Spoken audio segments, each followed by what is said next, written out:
Okej, skulle lägga löten i Herrens händer. Herre gode mars fär vid prys och tackar dig för att vi kunde råpa till fär och vi tackar dig för att vi kunde vara sauna i årtut. Vi tackar dig för att vi kunde saunast och kalla för en annan bröder och systrar. Och vi tackar dig för att vi är funnen i sonen och Jesus Kristus. Vi ber om att du signar hända sista bibeltimman. Tack för det som långt är tala till oss och vi ber om att du minner oss att det är ting atter och atter som vi då slår. Vi ber om att du signar det sista timman och vet vi på en stycken och ta en familjen som är ombord här. Vet du vi med resten så som är ber ordet fram och signar det till oss och i Jesu namn. Amen. Ja, vi skulle få hit efter en evne her, det sista evne som vi har i det. Jeg fikk ikke til å høre velge det selv. Johan sier skulle ta oss om evangeliene og imisleikene og evangeliene. Og det gjør jeg gjerne. Jeg har til å fremgjøre at jeg lærer Løyv Jesar av Bibelskolen nere i Northcotes. Og jeg har alltid en tvær av tøymene som vi har. Den første tøymene handler om dette. Så jeg får ikke at fære ned hver detalj. Det kan bli sint for ointressant halt jag. Jag hade man ska ta det synter latt och lyckas som få en forsmak på emislikan och evangelien och så kan man själv för att granska ut och så jag störst orgel ser till att verkligen är att han inte lyder att tala till folk hvis det inte blir spänt i öronen. Jag minns själv det för bibelskolan att det som gör det här att det fick en och ordentlig orgods det var något som hände i Arne bibelskolan. Jag var här i färgen som tog sig stunder till att visa mer av ordet. Og så av bibelskolan hver jeg sa at menn var spenter i årgods. Og det er noe underfull noe. Og det er slett ikke kvæt her lærte meg. Etla gosse nek hese personer visste, men det var at det var spenter i årgods. Det er en underfull bok jeg skulle greve i. Og jeg håper at du for det har en lenka underfull affær og ikke noe årgods. Og du vil ikke spille det for de helter affæren i hver detalj. Vi skulle få ta oss om evangeliene og imisleikan av dem for evangeliene. Og dette som jeg sier nå først, jeg har ikke vidt det som er sagt fra man undan, men dette er bare en konstatering til at en dag, så får vi da sitte i himmelen, og vi får skilje ut profetiene. Det er veldig einfalt å sitte hittet og si, hatta var hattar. Hatta i hæsen skreft, hatta i hæsen ratt, og så framveis. Enda oppbæringsene for å da sitte og hittet etter, og i enda noen, og si, wow, så er det hendt i hatta. Brød Paulus har, kanskje hardt å si at jeg får kanskje se at han tøtten ikke en dag da vi sitter hjemme til Herren. Og Paulus sitter her ved og neisene og ærer og vi tar oss om tingene. Men jeg trykker vi at ta det kjempe til evangeliene og de tingene som Jesus gjør til hele folk, så trykker vi at vi får i alle ævere sitte og si wow, hatt var helt utroligt som han gjør det. Og ikke atra og suttje til det som han har gjort her. Og til det som jeg gjerne vil nevne for dere og ta oss om til fire evangeliene og tar imisleikene som vi suttje til en så, og til fire røtter som harmonerende greier fra Løyv Jesus er, og til tingene som han gjør det her av folk. Onker hever sli opp i statistikk og lagt det ut og sier at det som Marskos skriver, her er bare 6% av det som Marskos skriver som er særstak for han. Resten av 93% er endurtidje ærestan. Så det er akkurat som tar vittna til sannhet som Hasen sier. Og om du tenker Johannes evangeliet, så er det akkurat over til 93% som er særstakt Johannes. Og bare 6% som kommer for i ærestan. Så man ser at her er til øyla fjøllbrøyt. Matteus evangeliet her er 22% særstakt, og her er resten 48,4 i ærestan. Og Lukas evangeliet sier der er 41% særstakt, og 98% kommer for i ærestan. Så vi synes at her er 4 fragreinger som gjør mynter av Kristus, og som stafest en sannlegger for dere, og vi synes av så Jesus er vi 4 imiskon personer, og vi synes hende underfotla Kristus. Tror ikke Adam var røptet til synoptiske evangeliene, og jeg vet ikke hva det er først, men det betyr at det har en samme vinkel av evangeliene. Det er alle skriver i trusjen og trus her omstående, trus til og fjers. Men Johannes, han skriver settene ganske 4,5, Og han ser ikke det som er synoptik. Tøyer han ser bare tøyer han 93% som imist. Og det ikke tøy at han motsier nøkro, men som Peter Haberg Einar for seg, jeg tykker ikke negativt å minnast han, men til kjenner navnet til Peter Haberg, han plattelig at undervisa her i samkommet. Og han sier til oss som han får hittet Nølsøydene, og en står ut i Gliversneset, en står i Havnen, og en står i Estneset. Så de hadde haft imiska, en imiska odds, om man så kan si, men det har vært den samme oddsen.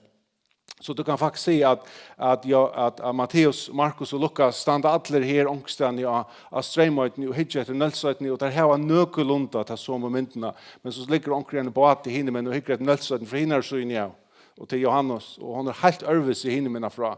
Men til stadvek Nølsøyten, som der tås om, og det gjør et innlitt iver hvordan Nølsøyten ser ut, og til det som vi suttja, tar vi lese i imiske evangeliene. Der eisne har valgt å løse Jesus Kristus okkara frelsere fra imiske vinklon, og tar røyne å løse hver sånne mynd for okken. Hvis vi for eksempel tenker Matteus, så det øyelig området han løser Jesus Kristus som kong, og det dette jøta visionen, dette mynden som jøtene har, forvantningene som jøtene har, og han prekvar, han konger. Tenk du som Markus, så er han helt under mynd, han tar seg om Jesus som tjeneren, som tjener falskjennom, og som han mer eimjukleika, han kommer mer nyer av tjenerestøy. Lukas, han hever Lukas med en mynd av Jesus i maveren, han som ble født inn i det heim, og ble en så EU2, og at han kunne vi ordentlig identifisere oss med Jesus. Han identifiserer seg ved oss, og nu kunne vi identifisere oss med han. Og Johannes, det grakket det over, han peker han som guddomleik, han peker etter honom, og han ser dårlig. Og det er helt under mynd på en måte, men til den samme Jesus som vi suttja fra imiskon vinklon, og heter han som vi boa og gledast om kvante. Eisne hisser for evangelistene, der eisne skriver til hver sønne fjölda falske, som man så kan si, som Matteus sjølvande til jøtan, så han skriver øyla jøtaslitt, og til øyla, det skal et øylt innlitt jødadommen for å skilje til fullnar til som Matteus skriver. Marskos hinveien som fereist bei vi Paulus og eisen seitene vi Peter, han synes det var mer en romverska hoksjon. Han greier fra Kristus og mer ut fra til romverjere skilje hvor Jesus og Lukas, mer til grekaner og heitninganer, han mer filosofiske innenfor til greska, og ta lukka som lyser for greken for Jesus Johannes at her det guddomleisen. Han ter akkurat som universalt. Han lukka som setter alt på plass. Vi skulle søtja Jesus Kristus som hvor han god. Et annet døme som vi kunne hitje etter, og som særlig søtja seg her tingene om vi får hitje etter Gustav framlagt, eller frambåret i 18-tallet Jesus, eller Gustav byrja, og her søtja vi av Matteus. Han börjar beina ved at Kristus kommer fra Abraham og han kommer fra David. Til disse bare tøtninga mykle personene i jødadommen, eller i jødeattene. Og han konger, han må komme fra Heson for å kunne være kongeren. Og Markus, han nevner unge att. Han nevner ikke om nægre 18-tallet. Og grunnen hvor legger nægre i en 18-tallet til en trelle, eller hvor legger nægre i en 18-tallet til en tjenere. Så det er ikke viktig for han at lyse til. Han kom jo som en tjener. Lukas sin veien, han får helt atter til Adam. Han vil lukke som identifisere det universalt ødel, og til i menneskene og Adam at han vil lyster. Han kom som med. Johannes, han får helt atter til opphavet. Han lukker som setter det i samband med skapene verset, og hvor Jesus var fra opphavet. Han fra emelikeene. Og jeg halder øyelig området at kjenne evangeliene og på imiskan hatt, og at kjenne deg i måned her som tenker noen. Og jeg kan vitne til at i det at jeg høyre omkring leser ur evangeliene, så skal jeg bare lukke for jøkken av lydsynder og hoksa lydsynder, så vet jeg hva evangeliet der tås ur. Så at de så olika, og til utrolig området og gledelig å kunne gjøre det, og vite til å kunne arbeide ved til å handle hatt. Du hører noe, og du veist, ta vi beina vi ut hun hadde peile inn, hvordan skal jeg skilje det her? Skal jeg nå hoksa som jøte? Skal jeg nå hoksa som heitninger? Skal jeg nå hoksa som tjenere ved en frambord som konger, eller gosse ved det bor fram? Det øyelig området, og det en større glede å kunne lese ordet så spennende tar man lese det, og på den måten man kjenner det. Men vi vet eisne at av til at det 4 emiska greiner, så det motstå menn, og de som ikke trygg på året gods, kommer fram ved motsøknen. Man finner at en sier hett og en annen sier hatta, men alle motsøkner, utan vi får inn i detaljerna, kunne forklaras. For eksempel så finner man at en evangelister, han tåser om 2 spedalska menn som var grøtter. Og leser man så i sammanhengen om til søvna, så ser man i en ørnevangelie, sammanheng her en som er grøtter. Det är en motsökning om som så att evangelisten fokuserar på annan och hin fokuserar på boara. Eller att 2 som var sett av ett eller annat blev grötter eller till en och till som sagt inte någon motsökning. Och i Johannes 12 och vers 3, hvis vi kunde hitta det till här en ting som ofta blir teaching fram som motsökning och som de som är emot och Guds, det som inte tryck vad du säger att här är en motsökt och de tackar det här heter döme om att Maria salvar Jesus. Vi ser det i Johannes 12 vers 3 och vi vet att dessa händingar är där som tog att allt det som händer runt om är det samma. Här ständer det att ta tag Maria punta av oblandare nardussalvo, ekvilja dyrare, salva i fötter Jesus och torska i fötter hans vi har i söjnon. Huset fylltist av goa enka salvernar. Så vi såg att hon salva fötter hans men för vi så till Matteus evangelie så såg vi dessa som händing och ta vidare vid på grund av 1000 gånger 4 18 år. Men här såg jag inte att Maria är nödvändigtvis nämnd. Men i Matteus 26 och vers 6 och 7 här såg vi att här kommer en kvinna ständigt där. Ständer i vers 6, ta Jesus var kommit till Betania och var inne i spedalska söjmene, kom kvinna till hansara som hej alabastarkrukko vid ekvilja dyrare salvo. Hon helt han ut över hött hansara men han satt till bors. Läs av så vojar så såg jag vid att dessa sövnar öliga lycka och där tuschil mo var att han samma sövan. Och så säger kritikaren, han som inte tror sin hick, hon salvaje hötte tjonon och i hinon salvaje fötterna. Och så ser det här era motsökningar. Men hvis man läser vojar i Johannes evangelie så ständer det att det var ett halvt pund av salvo för det första. Rätt nekv. Och för det nästa så jag vet att Jesus säger 18 år. Han säger i vers 6 och i Johannes 12 han säger ta sig Jesus, lät han vara hon över gångt henne till han där göra för mun skall vara. Och tar man salvar ett lyk så ska det göra för så salvar man allt lika med. Och tror inte Eva stod i att det som hände kvinnan gör det var hon salvar Jesus allan som hon var och tog fylltes rummet vid enka. Men Johannes av det att han tåsar om dårgods och gudomliga gods fokuserar på vad hon gör det vid fötter hans. Hon bökte sig för honom, hon ämökte sig och hon vaskade i fötter hans vid harsöjnon. Men i hinon, när Johannes kvar gudomliga, hinon evangelien som Matteus evangelie det konkor. Och kvar salvar man en konk och hötte. Och tog blev det att det tvärlösningar men det en länk händning. Men det har valt att fokusera på 2 ting. Så det inte nödvändigtvis en motsökt i här. Nu låt oss föra in i evangelien och hitta efter första av timon och söka kvärt och i engine eller kvärt och man ser i evangelien och kvärt kanske man kan hitta efter när man börjar och hur så tar fokusera eller hur så tar lägga ut via greja hese evangelierna. Vi söker i Matteus evangelie och kapitel 8 och här läser vi från början då han börjar greja från här. Han säger att till Jesus Kristus son av Davids son Abraham. Så han börjar beina vägen att tåsa om David och Abraham till ekvilja områden för jötan att det har heseboar personer i attertalvene.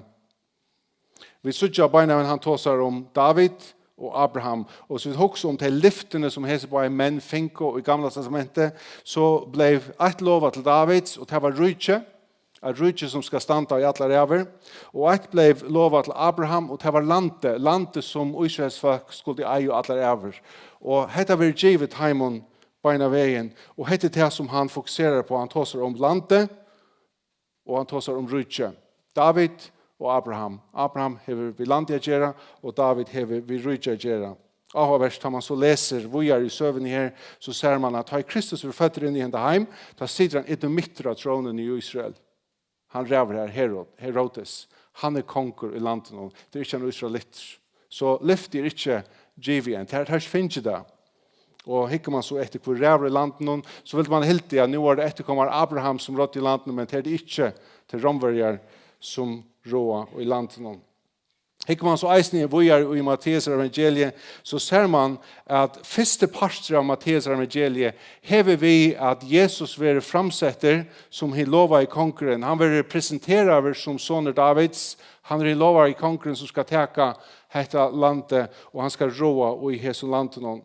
Sattende parster brøyte så, og ta vil han presentere ørvelse, og man kan se at han vil presentere som soner Abrahams. Så at hvis man hikker i gamla testamentet, så ser man at soner Davids var Salomon som fikk av rydtje. Soner Abrahams var en som var lagt der og et altar og skulle drepas, og var myndelig at tala drypen. Så du hever altså som moment i Matteus evangeliet, du hever sonen som ble bjør fram av råa, og så brekar deg, og så vil soneren lagt der altare, og han dør, og han vil offra oss. Eisen om man hikker i Matteus evangeliet, så ser man at Jesus bjør seg fram som kong og i begynnelsen, men så kommer et punkt hvor han sier, jeg skal bytja samkommet mine, og ta det at det offret det dreier seg om. Han skal offrast. Han kan si at vi skulle gledes om at jødene vreka og heta kongeoffre, men alt dette var firevidan Guds. Gud har lagt alt dette fram. Han yngste at nå okkon. Det var en så god fra opphavet og fra begynnelsen til han valgte dette folkeslag og israelitter, så atle han å nå atlan heimen og jøkken israelitter. Men jeg har ikke gjort det. Nå nær han og israelitter jøkken heitningene, jøkken okkon, og god for å nå sånne folk og han sier. Hoksa man har hukt her etter, vi i Matteus evangeliet kapittel 1, og jeg skal ikke trøtte det til å lese det her. Her begynner vi etter til Jesus Krist, soner Davids, soner Abrahams. Abrahams 80 Isak, Isak 80 Jakob, Jakob 80 Juda, brødre hans er Juda 80 Peres, og tid ødler for en sånn nei.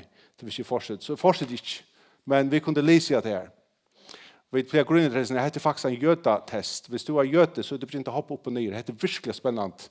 Hvis vi snakker om 8,5. Det blir øyelig spent da man snakker om 8,5. Føringer og resten av vi slakner bare. Trondalt, vi var kinje og vidjane folkene og søstene, og vi sitter rundt bord her før. Jeg har ordentlig mestlet her at da man snakker om folk, ikke til at man snakker løtt om folk, men man nevner omkring. Da anker vi nevner, så stekker samtalen opp, og så skal man lykke få alla familjene på plass om man får gjøre. Det en lykke som en interesse i at man vet hvor det sånn her, og hvordan familie vi har, og så videre. Så får man gjøre å snakke om det man begynner på. Så vi. Hadde det ser man ikke gjøtene her. Tar man her her på plass. At talvan må være i orden. Når vi kunne tås med den mannen. Han virkelig kvalifiserer til det som han kommet til? Han som lovaver i Gamla testamentet? Han virkelig etterkommere av David? Han virkelig etterkommere av Abraham? Og vi så ikke at vi kommer til vers 16, at nå nevner hesen som skriver, Matteus, han nevner noe ørvelse. Han sier Jakob 8 Josef, mann Maria, av henne var Jesus føtter, han som kallas Kristus. Og hvis vi ikke det her, så sørger vi, og vi kunne se at det frommålen at han sier av henne var, og i enskong tog var det stendet ikke så av henne var, her stendet bare som fikk. Og tog ble det ofte helt i at han tog seg om Jakob som fikk Josef, og Josef som fikk Jesus. Men her i okkara versjon det så velgreina, og til faktisk på grunn av frommålen, at man kan sutja til at det av henne at Jesus var føtter. Så det ikke tog at Josef var pape Jesus. Og det har lyst til at det Jøknon Mario at han føtter. Og henne attertalvan som man ser her, hun Josefs attertalva, og det kommer vi ikke om man har løte. Men man ser øyelig klart at det han som kom og Jøknon Mario. Vi så ikke eisne i vers 16, såleis ødel atterlinje fra Abraham til Davids fyrstanlig, fra Davids til heitningene til fra David til herleingene til Babylon fyrstanlig, fra herleingene til Babylon til Kristus fyrstanlig. Og vi skulle kanskje ha brillene til å lese. Så vi ser ikke her øyelig klart at han legger noe ut, og vi ser ikke at han gjør noen tøl, da vi ikke det han tar seg en fyrstanlig. Tror ikke for en fyrstan. Tror ikke at fyrstan gjør 2,4, for av det ikke det så ser vi at det ikke nødvendigvis papi og soner. Det går fra abbi ångtunar. Det betyr bare han kom av to hjertene, og til sønne som var gjøtene, han var veldig øyelig, eller Matteus er veldig øyelig, han var greinlig at haft noen tøl inn jo her. Fyrstan. Og avverst, han nevner David tverfyrner. David talte vi tvärfärna och isen i fyrstan. Men han tåsar om 24 generationer. Och grunden för att han brukar heta fyrstan är nog så ringt av vita. Kanske det tog att evangeliet efter Matteus var allra givet som jötarna gör det första att här goda muntliga till kvar annan. Och det är väldigt viktigt att man kan tälja om man får allt i ordan. Det är något som, hvis vi får hit till Salomon, hade sagt att något som man kallar för akrystiska salmer, där det var töl och en typisk salmer 119 som är länge salmer, kvar i alla första 8 verserna börjar vi en bokstav, första bokstaven i hebraiska alfabeten och så framvägs. Alla min jöknon salmen, det heter akrystiskt. Salmer 90 har samma likelåt och är salmer eisne. Det ska en viss rytma till för att minnas det hvis man greier från muntliga. Og det virker som om det er grunnen for at han har brukt fyrstan. Han kunne sikkert haft nekv under nøvn og i her eisne. Et annet som er avhåverst og som onker sier er til hvis du skal skrive David av hebraisk, så skriver du DVD. Ikke det som vi tok seg DVD, men det er ikke Chaljo, det er bare Chaljo, så det er DVD. Jeg spurte Rikard, han er så kunner i hebraisk, og han sier at det er vel troligt, og tar hebraiske bokstavene har eisen et nummer, og D til 4, og V til 6, og D til 4, så var det første natt. Så hadde således her hebreerne fungerat, at det har greit årgods muntlig til hver annan. Alt skal stemme i høttene øyelig matematiker. Et annet som man ser i hesten evangelien som selvsamt at han greier fra 4 kvinnor som kommer i 18, og det er ikke særlig jødisk at gjøre det. Han nevner Tamar, han nevner Rahab, han nevner Ruth, og så nevner han henne som vi vet Betseba, men han sier bare hon som kona Urias, som først en gang et navn. Han nevner hessa 4 koner og i atlertalven her. Og jeg tror ofte ringt til skilja hvor han gjør det, at det ser og jødisk at bruke kvinner i atlertalvene, men kanskje han nevnte særlig hesa kvinner, en som vi vet var svært etter Jota, som spalte skøtja for å få avkom vi Jota. Vi har Rahab som var nevnt som skøtja, allerhelst en fremmand kvinne, en amoritter, Ruth som en moabitter, og eisne hese her Betseba som var nevnt som kona Urias, og Urias var et titter, han var nevnt som et titter, mølger han eisne var fremmand.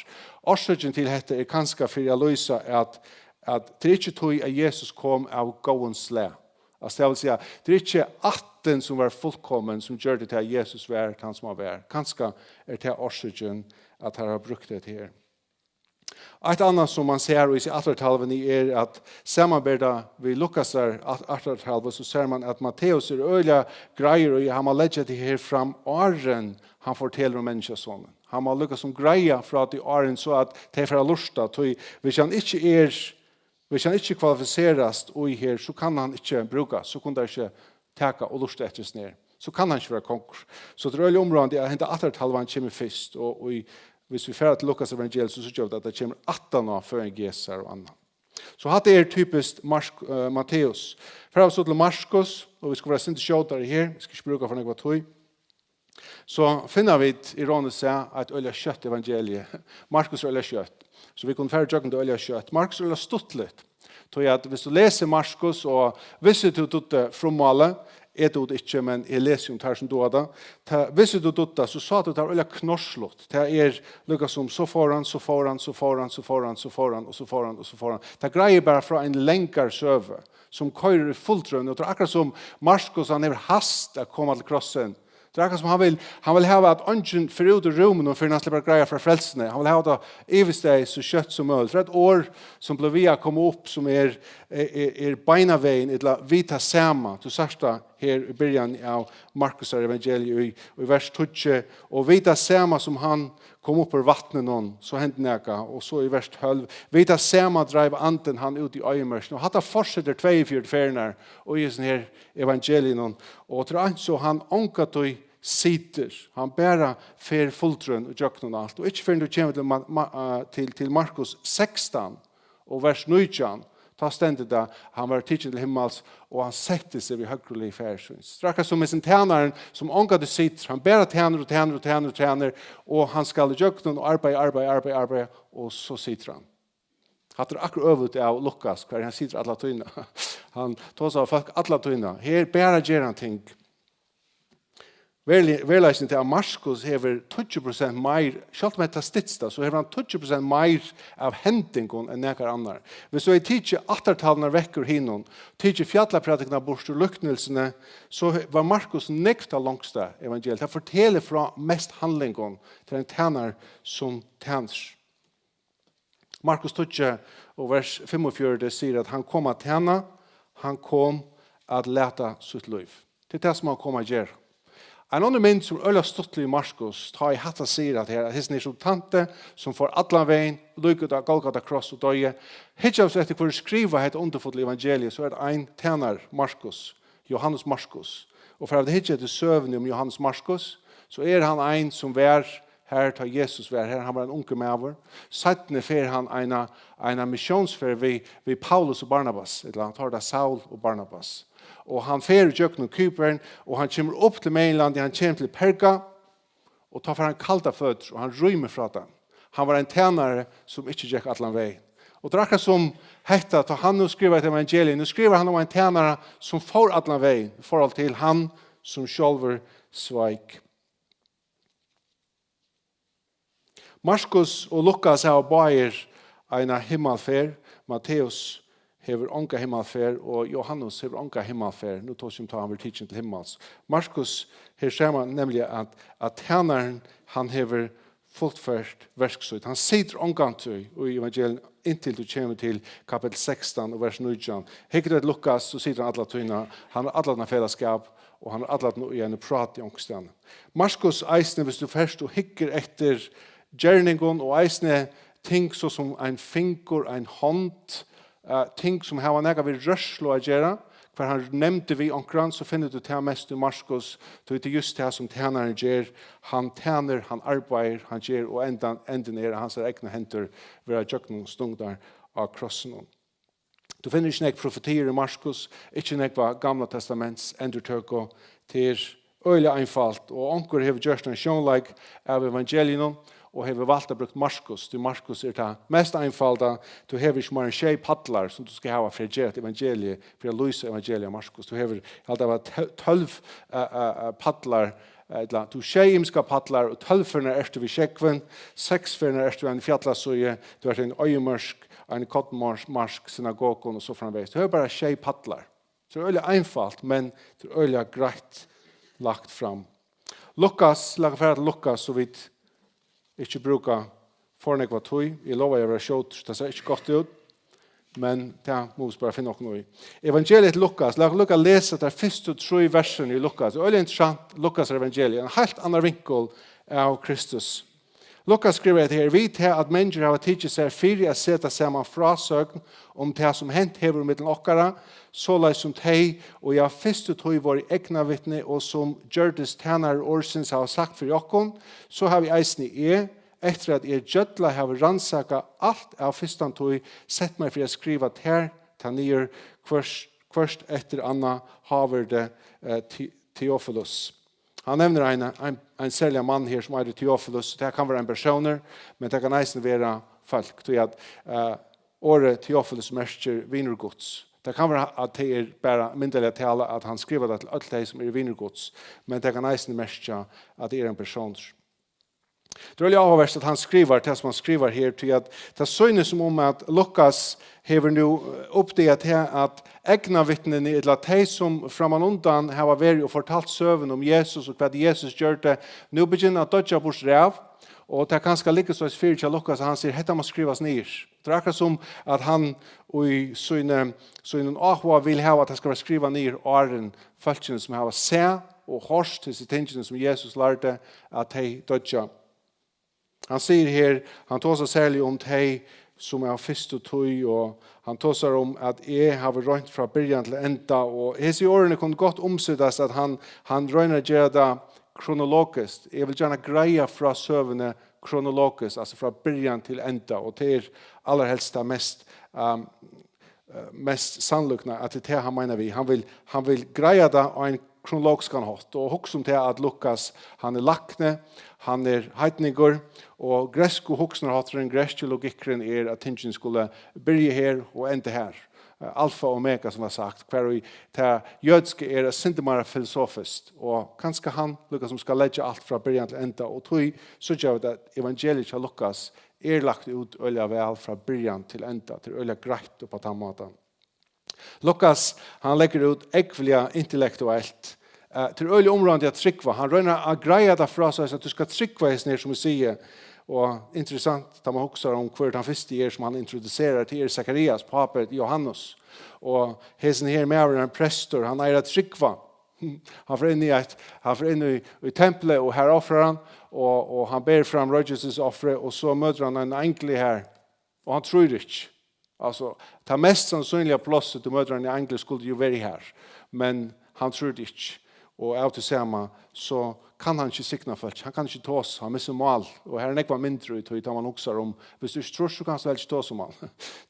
Du stommer om Kristus hvis du inte tror honom. Och jag tror av värst att akkurat hesen han måtte tryckva. Men han tror inte. Ett annat som Lukas ger det. Han nämner fler och mer ting om kvinnorna än några andra. Och det kanske tog han i Gritje. Särskilt ger han något som röliga avhörst till han tar sig om ting som gänga för sig och i sinnen och hjärtan och Mario. Och då man så också om det, så vet du vad gånger för sig och i sinnen och hjärtan och en person. Ja, det vet du bara via att ta sig vid dig. För man så att hitcha efter kvar Lukas vi vet han lackne, så såg vi att Lukas var släkt här från början. Han han som skriver här han ska greja allt från början. Han släkt här från början.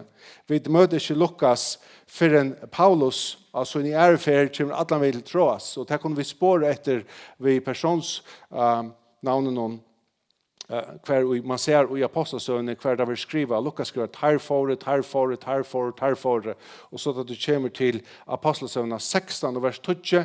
Då där kommer till Troas. Ta ständigt att Paulus fick en vision, eller han sa en makedoniska man, och vit fåre. Och tostan tar särskilt av Lukas som på mynterna. Så Lukas är släkt för vi i fyrstan. Och du särskilt av att du följer apostelsönen att Lukas heter året vit, där stäckar han kommer ut till Filippe. Och så blir det tar. Och så för Paulus alla vi ner till Korint och cyklar ut till Efesos. Och så får han hemåt. Och så får han alltså en 3 resa kommer alla vägen över till Efesos. Och så får han åter i Jökno Makedonia. Han kommer i Jökno Filippe, ner i Jökno Makedonia, ner till Akaia, ner till Korint. Och så vänder han åter. Och inte för han kommer upp åter. Ta kommer ett år vid åter. Och ta kommer Lukas vägen och fylkes vägen alla vägen till Jerusalem. Och vi vet att Paulus vill till en fängelse här. Och nu sitter han fängelse i Caesarea, eller Caesarea, vad heter det först? Caesarea, han sitter fängelse här 2 år. Och ta har Lukas allra helst haft möjlighet att kan snacka av folk, få tingene på plats och få allt lagt samman. Lukas evangeliet jag har varit till att apostelsövan och Lukas evangeliet höra allra helst samman och vara samman från början till jag. Och det finns sagt ni att här blir en tidsen sunt. En greskur serfring har sagt att evangelien eller dessa ruttlarna som tar skriva jag måste inte vara längre än 35 fötter. Och så hyggre efter Lukas evangeliet så det 31 fötter och apostelsönen 32 fötter. Så det har alltid varit 2 ruttlar men det 2 bind av som och söver som han har skrivit. Så vi ser här att han säger här att vi tar att människor har tidsit sig för att sätta samman frasökn om det som hänt här i mitten åkara, så som tar och jag först som tog vår egna vittne.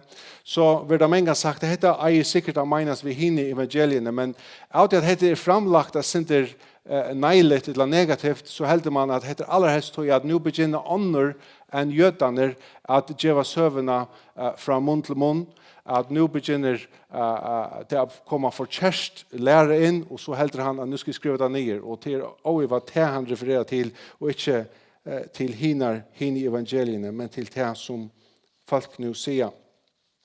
Vi ser så jag i Lukas evangeliet kapitel 3 att han nu att han har givet om föring Jesus nu från han tar om attertalve Jesus att han tar inte leide atter till Abraham och David men han för långt och han för helt atter till Adam till han sammanbinder heter vi alla mannatterna.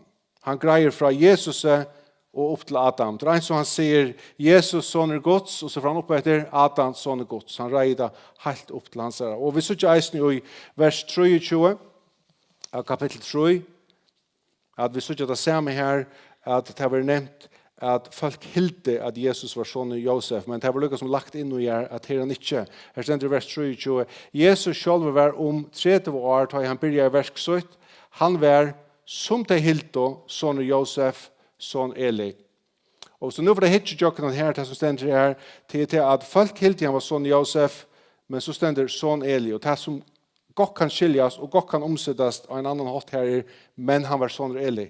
Han var ikke son av Josef, men han var son av Eli. Hvis du hikker etter attertalven her, så finner du det av at hente attertalven fra vers 23 og 9 til 31 alls ikke lykka som det har vi sett i Matteus. Men tar vi komma 9 til vers 31 og vi kommer opp på David, så det lykka. Til det som vi sett her til at i Matteus evangeliet har vi attertalven til Josef leit opp og Jøkken Salomon til David. Men her vil attertalven leit fra son Eli, eller Jesus son Eli, og mange råkner ved at Eli har vært pape Maria, og så opp til Nathan, som badget til Salomon, og så til David. Så her tver attertalver til ikke den samme. Så etter Matteus så har vi et attertalver Josefs her, og til den kongelige atten i Jøkken Salomon, men hentet ikke minne kongelige, hun eisne kører til David, men hitt han som vi sutja i Jøkken Maria.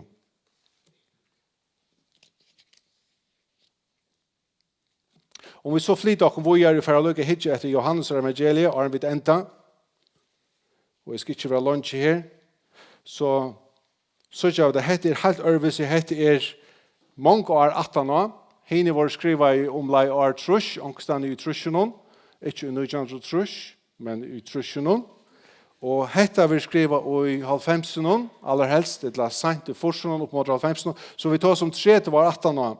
Og nu börjar Johannes att skriva här. Han skriver i upphavet året och året var tjagod i året var god. Han var i upphavet tjagod. Allt det var till vid honom och utan han har inte varit till av tog som till Och i honom var löv och löv var ljus människorna. Och vi kunde läsa vidare här lycka till vers 18. Helt en standande petti av årgods hvis du läser det här. Till sån ek vi här. Han talar om goddomliga Kristus. Han god, han avgör, han skapare i hemsens, han ljus hemsens, han frälsare i hemsens. Han säger allt detta i här som texten här. Det mindre øyne jeg om det som vi sutja i 1. Mosebok kapittel 1 og vers 1 hva det stender i opphav skapte god og her stender i opphav hver år i år hver tjagode. Av vers det hoksa seg at Lukas fra Malundan vi sa hei ikke veri her som han forteller. Altså, han måtte fære atter til Israel og han kom ved Paulus her og så for han har spyrret hei som var egna vittne. Johannes sin veien kunne godt ha greit fra Øtlandtøy som i halte Lukas grei for at han var her. Men Johannes, han förlångrat, ångsten som han inte var själver och i upphav. Så en så Lukas kunde greja fra, och jag kunde vittna till folk som var här, så nu kan Johannes eisen greja fra om upphavet, så han eisen var vid en som var från upphav, det var Jesus själv. Han är väldigt samman vid honom. Også til han skriver her om lei R5 til at nå goddomleiken høtter vi vrengler og til noen ting som må fåast greia, til noen ting som må lykkes som verjast. Han tar om hendan her Johannes Døyper, han nevner han her i begynnelsen, at han kom av vittna om hendan her Jesus Kristus, og hvis vi hittar etter hva det i han skal vittna om, så det øyla tungår som man brukar enskånd, man tar om the incarnation, at Gud blev människa. Det är det som det dreier seg om. Det är det han här för att vittna om. At Gud blev människa. Om detta årstøyna i 90, nu begynner en vrengler å komme inn særlig omkring Efesus, og det eiter gnosticismen som kommer inn. Og gnosticismen lærte til at Jesus var ikke god, han var føtter. Han blev ikke god før han ble døpt. Og henda dikvan kom ned av himmelen, ta blev han god. Og gnosticismen sier til at Jesus hekka krossen og sier fær moin kvart og færen framar, så blev han ikke god mer. Han gav som god. Ta. Det sier gnosticismen. Og det var folk som kom inn i kyrkjene og lærte disse her tingene. Og dette forvrenga i alt at Jesus, god var ikke født som menneske, og god døg ikke som menneske. han blev god, og han gavst av å være god. Det akkurat som hese tingene har åregva. Og tog det så viktig at dette blir greit lagt ut her. Dette blir røpt til hypostatic union og hva det kyrkjefedrane stryddes om. At Jesus Kristus var 100% god, og han var 100% menneske. Hvis du er matematiker, så kan du tenke det opp i god, men hadde en sannleik 100% god og 100% menneske. Det er bare så. Hadde det som god er, og hadde det som han var. Han var ikke en demigod, han var ikke en Herkules som ble en menneske, han var en halvgod, det er demigod. Hese tingene kom inn ved grekene, hese tingene kom inn ved gnostikerne, og hese tingene legger Johannes her etter å få fullstendig på plass hvor Jesus Kristus var. Han skulle skilja som hette året som tog hold, og jeg skal ikke forene at det her ved årene, men hvis du får gjøre noen år godt, så får jeg kanne etter akkurat hatt året som vi brukte her, logos. For det gamle sementet så finner du det hebraisk og dabar, og arameisk og mamra, og du kan, vi kunne færre vi bruker hele klasser om det her, hvor angel gods i gamle sementet, malak som man ser i gamle sementet, og i årene som var brukt av jødene tatt å skriva om oppenberingar god, ta båberen kom, altså angel gods, hvor var han? Ja, han var god sjølver. Men der kunne ikke skriva Jehova eller Jakve. Det var så heilagt at de måtte bråda pennen og vaska hendene og hvor var et kvæt at han så sette der andre år inn i stegen, året, båberen, logos. Der brukte de seg her tingen, hebraisk under heia, det kommer at han Jakve eller halleluja, du sagt alle stedene, det han som kommer, han som ber bo om seg selv, han som åpenberer seg selv, han som tøyerleiser, godkommen i heimen. Og det det som Johannes slår så øyla fast, ta han nevner det til at året ble holdt. Året var ikke gode, året var god, og sjåvand Johannes ikke etter at han synoptik, eller at han lyk evangeliet. Han kommer fra en øren vinkle, tog at til andre ting som skulle få oss på plass. Johannes skriver i enden av evangeliet, han skriver i kapittel 20 og vers 3, av mange ting som Jesus gjør, det ikke skriver i. Jeg vil si at det heter det sørste, så mange ting som vi slett ikke har som Jesus gjør, hva det er underfulle frelser og hva det har gjort her av folk. Av og verst er at hvis du fører til jøkken så finner du ikke spedalsko. Han tar seg ikke om nærmere spedalskan. Han tar seg ikke om det som setter av et eller annet. Utan tar Jesus selv ved akkurat for å sette av et eller annet. Her er ikke en attertalva. Det er akkurat som det har missunn tøytning nå og i goddomleikjen blivet høtter. Her er ikke føying. Her er ikke liv som unge dronker, og hvis du får det hitje etter de kvinnerne som standa ved krossen, og du får det sammenløkne til imiske evangeliene, så er det vel trolig at mamma til Johannes var syster Maria, mamma Jesus. Det er vel trolig. Det kunne være sysna på at han spalt sammen, komme ur samme sted. Han kunne fortalt nekva søver om Jesus, han var løy til ånds. Så er det ikke om dåp Jesus, selv om du sa rettelig nekv om til tøyene at han var døpt. Det har vi ikke nevnt om dåp Jesus. Et annet som ikke var nevnt av Johannes ombrøytingen av Jesus av fjallene. Johannes den eneste evangelisten som var her. Hine var ikke her. Alle hine skriver om det. Det er akkurat som alle hine reiper om det som ikke var her. Men han som kan virkelig ta oss om det, han skriver ikke. Og eneste nyeste man kan komme til at det er så underfullt og så fantastisk at det kunne slett ikke nevnes. Jeg lukker meg ikke hva han skriver, jeg vil dride langt nye enn det virkelig var.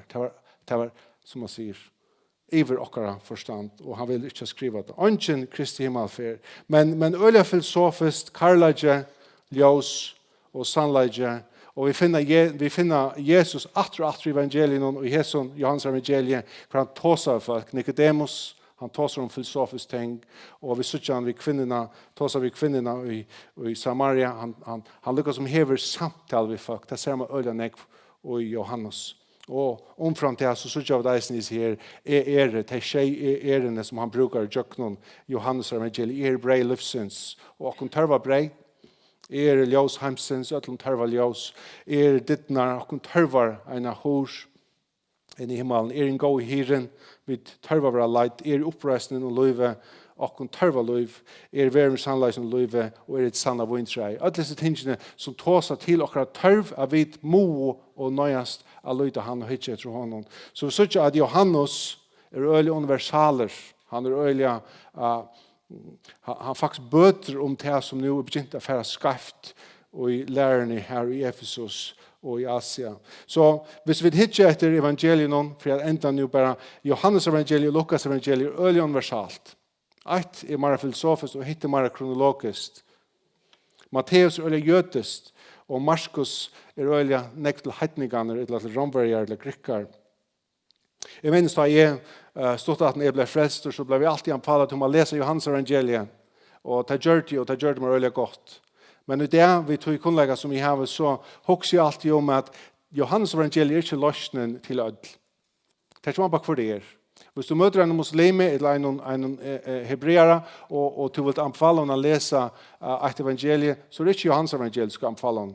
Så er det Matteus evangeliet. Det er det som taler til ham. Johannes evangeliet er filosofisk. Hvis du møter en filosofisk person som sier hvor god, anbefale ham Johannes evangeliet. Hvis du møter en person som skal ha det øyelig kjøtt, og hever hast kjønn Matteus Markus evangeliet. Det er kjøtt, og det er einfalt, og det er kjøtt. Og hvis du møter en intellektuell som leser nek, kjønn Lukas evangeliet, en som skal ha det kronologisk. Det er alt kvarsutt og til hver personlig eid. Og vi kunne helt det fram, vise nere evnen, men jeg får gjevast her til at jeg alltid tog inn færen fra åkken. Og jeg våner at dette kan lukke som vet en ahva for å hitte mer inn i stingene. De finner mye av tilfeller om det imenslegende evangeliet. Det burde kvakt hjertet til åkken å se hvordan underfullt god til å åpenbære seg for åkken, og altså mengen og imenskan hatt, og at vi kunne njøte det her av folk. Lukke mye hva typer vi er, hva nasjon vi kommer av, og hva okkar bakgrunn er. Man har en sikna hette underfullt år til åkken, og man har sikna hva enstagene av tikkene, og sikna tykkere familier. Skal enda av bønn, eller skal du komme enda av bønn? Heilig god himmel, kjær, vi kommer alltid framfor til, og takk deg for at vi kunne njøte året til okker egna mormål. Vi ber for hver enstegen inni her at hjertet okker må lønges etter at høyre mer og mer om til her.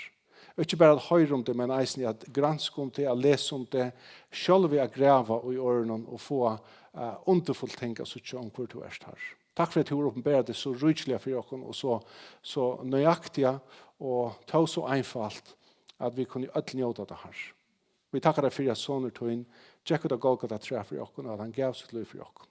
Vi takker deg for at han var gjerne, og vi takker deg himmelsk for at du reiser han opp for at han deg, til du var nøkter. Herre, takk for at vi kunne hitje i året, og hitje han oppreisende og livet et sikrande liv i hånden her. Be om at du sikner på en enstakken her, at genga alt livet fylltjande vi her. Og be for at herre familier eisen var sikner. I Jesu navn.